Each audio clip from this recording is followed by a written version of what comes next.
Disneyland in California is meant to be a place of happiness and childlike wonder, but for families in 1974, that wasn't the case. A terrible accident would take place which would cast a dark shadow over the park. There was an attraction called America Sings, which featured a cast of audio animatronics singing songs from various time periods in American history on a revolving stage. The attraction opened on June 29th, 1974. 18-year-old Deborah Stone had just graduated from Santa Ana High School and was a new employee to the park. Everything was going well until a performance on July 8th, 1974, 9 days after the attraction had opened.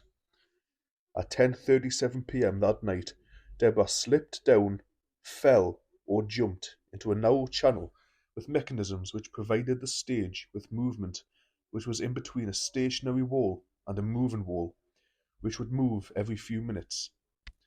Deborah was trapped between the two walls, and her screams were heard by an audience member who alerted park staff, while the rest of the audience thought it was part of the show. By the time the staff got to her, she was already dead, having been crushed. Her official time of death is 11 p.m.